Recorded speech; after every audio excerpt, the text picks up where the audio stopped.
నమస్తే. స్వేచ్ఛ టీవీకి మన సర్కార్కు మా కాలనీ సమస్యలు వెంటనేందుకు వచ్చినందుకు ధన్యవాదాలు. ఈ కాలనీ దాదాపు 16 సంవత్సరాల క్రితం ఏర్పడింది. మలేషియా టౌన్షిప్ లో భాగంగా నార్త్ ఫేజ్ అనే కాలనీని కూడా అప్పటి అధికారులు నిర్మించారు. ఈ కాలనీలో ముఖ్యంగా పేదలు ఎక్కువగా ఉంటారు. వాణిజ్య సముదాయానికి అనుకూలంగా ఉండటంతో ఈ కాలనీకి డిమాండ్ బాగా పెరిగింది. అయితే గడిచిన 2-3 సంవత్సరాలుగా ఈ కాలనీలో సమస్యలు ఎక్కడ వేసిన తిష్ట అక్కడే ఉన్నాయి. మరీ ముఖ్యంగా ఈ డ్రైనేజ్ సమస్యలకు సంబంధించి స్థానిక ఎమ్మెల్యే మాధవరం కృష్ణారావు గారు మా పట్ల ఎంతో దయతో ఒక ప్రాజెక్టు ఓకే చేయించారు. గత ఏడాది ప్రారంభమైన ఈ పనులు ఇంకా నత్తనడకన సాగుతున్నాయి. ప్రస్తుతానికి డ్రైనేజ్ పైపులు పూర్తి చేయడం అయినప్పటికీ ఇంకా చాలా పనులు పెండింగ్లోనే ఉన్నాయి. గతంలో మున్సిపాలిటీ అధికారులు ఈ కాలనీకి చెల్లించాల్సిన అనేక పెండింగ్ బాకీలు అలాగే ఉండిపోయాయి. అవన్నీ చెల్లిస్తే కాలనీని అభివృద్ధి చేసుకునేందుకు అవకాశం ఉంటుంది. మరీ ముఖ్యంగా చెప్పాల్సి వచ్చింది ఏంటంటే ఈ కాలనీలో ఎక్కువగా బ్యాచిలర్స్ ఉండటం వల్ల కాలనీ పరిసర ప్రాంతాలు మరీ చండాలంగా తయారవుతున్నాయి. ఇంటి ఓనర్లందరూ కూడా వీలైనంత వరకు ఎక్కువగా బ్యాచిలర్స్కి కిరాయికి ఇవ్వకుండా రెంట్లన్నీ కూడా ఫ్యామిలీలకు ఇస్తే కొంచెం ఇదొక కాలనీగా రూపాంతరం చెందుతుంది, కాలనీగా మనుగడ సాధ్యమవుతుంది. ఇక్కడ కాలనీకి సంబంధించి ఒక పార్కును గత ప్రభుత్వ హయాంలో మాధవరం కృష్ణారావు గారు నిర్మించారు. ఈ పార్కు చక్కగా చిన్నపిల్లలు ఆడుకోవడానికి వీటిలన్నింటికి బాగా ఉంది.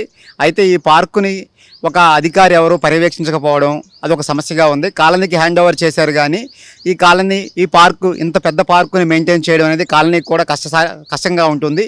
ఈ సమస్యలన్నింటికి పరిష్కారం ఏంటంటే ఈ అధికారులు క్రికెట్ కోసం ఆడటం కోసం ఒక కాంపౌండ్ లాగా నిర్మించారు. ఈ కాంపౌండ్లో ఇప్పుడు ఎవరైతే ప్రైవేట్ వ్యక్తులు వచ్చి ఆడుకుంటారో దీనికి వచ్చే మొత్తాన్ని ఈ పార్క్ అభివృద్ధి కోసం కేటాయిస్తే ఈ పార్కు చాలా చక్కగా ఉంటుంది. గ్రేటర్ హైదరాబాదులో ఒక అద్భుతమైన పార్క్గా తీర్చిదిద్దేందుకు అవకాశం ఉంటుంది. చూశారు కదా, ఈ అపరిశుభ్రంగా ఉంది చాలా. ఇవన్నీ ఎక్కడ వేసిన గొంగలు అక్కడే ఉన్నట్టుగా ఉంది. ఇవన్నీ మారాలంటే ఈ పార్కు మెయింటెనెన్స్ కావాలి. ఈ మెయింటెనెన్స్ కాలనీ వాళ్ళు చేయగలరు, కానీ ఈ డబ్బులన్నింటిని ఖర్చు పెట్టాలంటే ఇంత పెద్ద మొత్తంలో మీరు చూశారు అక్కడ నివాసం ఉండే వాళ్ళు ఎక్కువ మంది పేదలు మధ్యతరగతి వాళ్ళే ఉంటారు. వాళ్ళందరూ వీటికి డబ్బులు ఖర్చు పెట్టే పరిస్థితి ఉండదు. వాకింగ్ ట్రాక్ వచ్చి పెట్టారు, మధ్యలో కొండలు గుట్టలు ఇవన్నీ ఉన్నాయి. వీళ్ళన్నింటినీ కొంచెం శుభ్రం చేసిస్తే వాకింగ్ ట్రాక్ లాగా కూడా మేమందరం వినియోగించుకోవడానికి అవకాశం ఉంటుంది. రేవంత్ రెడ్డి ప్రభుత్వం మా పార్కుని శుభ్రంగా చేసి స్థానిక ఎమ్మెల్యే ఎంపీ గారు మాకు సహాయం అందిస్తారని మనస్ఫూర్తిగా కోరుకుంటున్నాము. అందరూ మాకు మేలు చేయాల్సిందిగా కోరుకుంటున్నాము. మా కాలనీ యొక్క డ్రైనేజ్ సమస్య పరిష్కరించడానికి ఎమ్మెల్యే గారు మిగతా అధికారులందరూ పనిని స్టార్ట్ చేశారు. సంవత్సరం నుంచి పని జరుగుతూ ఉంది, కానీ గుంతలు తవ్వేసేసి అలా ఉంచడం వలన చిన్నపిల్లలు అందులో పడిపోవడానికి అవకాశం ఎక్కువగా ఉంటుంది. అందుకని వీలైనంత తొందరగా ఆ సమస్యను పరిష్కరించాలి. ఇంకొకటి, వర్షాకాలంలో కూడా వర్షాలు ఎక్కువ కురవడం వల్ల డ్రైనేజ్ పోవడానికి కానీ వాటర్ ఫ్లో అవ్వడానికి కానీ కష్టంగా ఉంది. అందుకని చెప్పేసి వాటర్ అంతా స్టాగ్నెంట్ అయ్యి దోమలు పెరిగిపోయేసి విష జ్వరాలు వచ్చే అవకాశం ఉంది. కావున సమస్యను త్వరగా పరిష్కరించవలసిందిగా విజ్ఞప్తి చేస్తున్నాను. ఇక్కడ స్ట్రీట్ లైట్స్ కూడా సరిగా లేవండి. నైట్ టైం కొంచెం చిన్నపిల్లలకి వాళ్ళకి పెద్దవాళ్ళు ఎవరికన్నా ప్రాబ్లం అవుతుంది. అవి కూడా కొంచెం పెట్టించాలని కోరుకుంటున్నాము. ప్లస్ ఇది డ్రైనేజ్ వర్క్ నడుస్తుంది, కానీ అది ఇంకా కంప్లీట్ అవ్వలేదండి. ఇప్పుడు ఏదైనా ఎమర్జెన్సీగా ఏదైనా హాస్పిటల్స్కి వెళ్ళాలన్నా ఏదైనా క్యాబ్ కానీ ఆటో కానీ రావడానికి చాలా ఇబ్బంది అవుతుంది. వాళ్ళు కూడా బాగా సఫర్ అవుతున్నారు. ఆ వర్క్ కూడా తొందరగా కంప్లీట్ అవ్వాలని కోరుకుంటున్నాం సార్. నేను మలేషియన్ టౌన్షిప్ నార్త్ ఫేస్ నుంచి మాట్లాడుతున్నామండి. మాకు ఇక్కడ డ్రైనేజ్ ప్రాబ్లం ఉంది. దాన్ని లాస్ట్ 1 ఇయర్ ఎమ్మెల్యే గారు లాస్ట్ 1 ఇయర్ అసైన్ చేయించారు. బట్ 1 ఇయర్ నుంచి వర్క్ కంటిన్యూ అవుతూనే ఉంది, ఇప్పటికీ అవ్వలేదు. మాకు మీరు ఇదంతా చూస్తే మొత్తం ఫుల్ పార్కింగ్ ఇష్యూ ఉంది, నడవడానికి లేదు. మా బ్లాక్కి వెళ్ళాలంటే మొత్తం అన్ని పార్కింగ్ ఉంటాయి. ఆ పిల్లలు రావడాన్నా వెళ్ళాలన్నా అసలు వే లేకుండా ఉందన్నమాట. చాలా ఇబ్బంది అవుతుంది పార్కింగ్కి. పార్క్ ఉంది, ఆ పార్క్లో స్ట్రీట్ లైట్లు సరిగ్గా లేవు, క్లీనింగ్ సరిగ్గా లేదు, మొత్తం టైల్స్ వేసారు. సిట్టింగ్కి అసలు సిట్టింగ్ స్పేస్ లేదు. ఆ స్పేస్లో ఉన్న టైల్స్ మొత్తం ఊడిపోయినాయి. అవి కూడా ఎవరు పట్టించుకోవట్లేదు. నేను ఇక్కడ Malaysia township north phase owners welfare society అసోసియేషన్లో ట్రెజరర్గా పనిచేస్తున్నాను, ట్రెజరర్గా ఉన్నాను. ఇక్కడ మాకు సమస్యలు వచ్చి ఇది ఆల్రెడీ 2008లో మాకు అలాట్ చేశారు ఫ్లాట్స్. అంతకుముందు 2-3 ఇయర్స్ అయి ఉంటుంది కన్స్ట్రక్షన్ అయ్యి. దానివల్ల ఇక్కడ డ్రైనేజీ సమస్యలు ఎక్కువగా ఉన్నాయి. ఇంటర్నల్ డ్రైనేజీ టోటల్గా డిస్టర్బ్ అయిపోయినాయి. అవి డ్రైనేజీ ఎవ్రీడే బయటికి పొంగిపోయి దానివల్ల దోమలు, ఈగలు, ఈ జ్వరాలు ఇవన్నీ సఫర్ అవుతున్నారు. చిన్నపిల్లలతో ఉన్నారు. ఇక్కడ 506 ఫ్లాట్స్ ఉన్నాయి. 506 అంటే దగ్గర దగ్గర 2500 పాపులేషన్ ఉన్నది. అట్లాగే ఇక్కడ మన మెయిన్ అవుట్లెట్ డ్రైనేజ్ బయటకు వెళ్ళేది అక్కడ వర్క్ జరుగుతుంది, మెయిన్ వర్క్ అది. దానివల్ల అక్కడ ఈ రెయిన్ వాటర్ డ్రైనేజీ గ్రిల్స్ పైన ఇవన్నీ డ్యామేజ్ అయిపోయినాయి టోటల్గా, అది ఒకటి ఉన్నది. నెక్స్ట్ ఇక్కడ రోడ్స్ కూడా ఈ రోడ్స్ కూడా ఆల్రెడీ ఎప్పుడు అలాట్మెంట్ కన్నా ముందే వేసిన రోడ్స్ ఇవి కూడా టోటల్గా డ్యామేజ్డ్ స్టేజ్కి వచ్చినవి ఇంటర్నల్ రోడ్స్.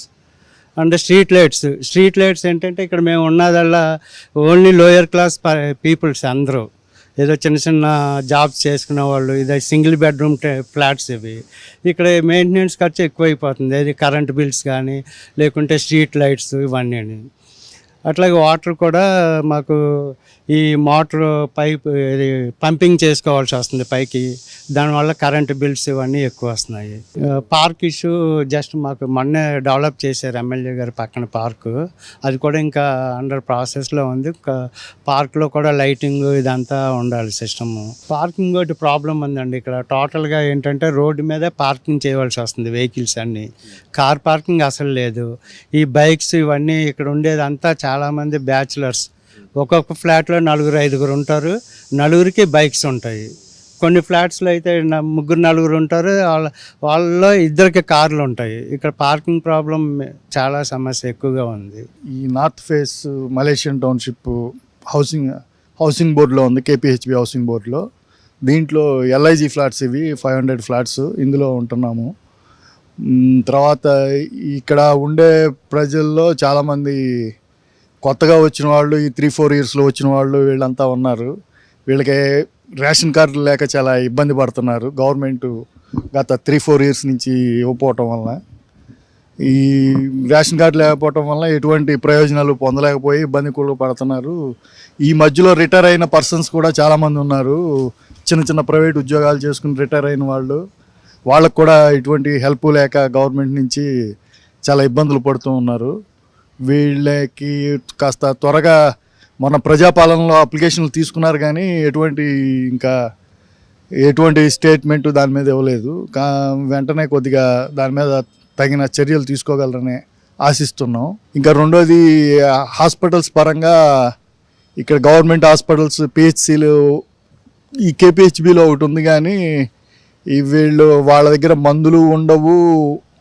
మనం వెళితే వాళ్ళు అసలు ఒక శత్రువుని చూసినట్టు చూస్తారు. అసలు ఎందుకు వచ్చాడు, ఏంటి డామినేషన్, వీళ్ళు ఏంటి అడుగుతారు, వీళ్ళ డిమాండ్ ఏంటి అన్నట్లుంటుంది.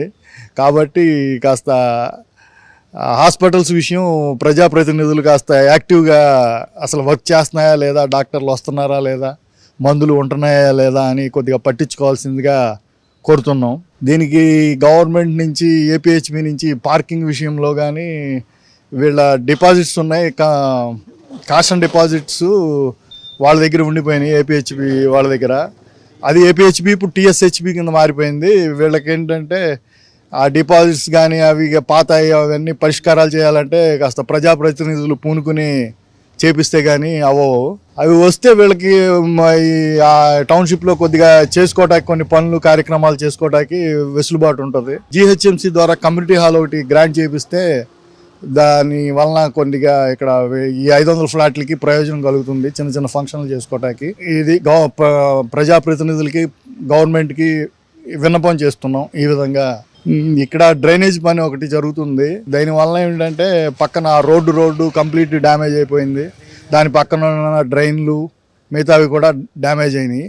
ఇవి కూడా కాస్త పట్టించుకుని జిహెచ్ఎంసీ వారు వాటికి కూడా బడ్జెట్ ఇచ్చి కాస్త సరి చేస్తే మాకు ఇబ్బంది లేకుండా ఉంటుంది. మేము చెప్పేదంటే మాకు అంతకుముందు లాస్ట్ టైం కూడా ఈ స్ట్రీట్ లైట్లు మేము ఇప్పుడు ఏంటంటే మాది ఎల్ఐజీ కింద తీసుకున్నారండి.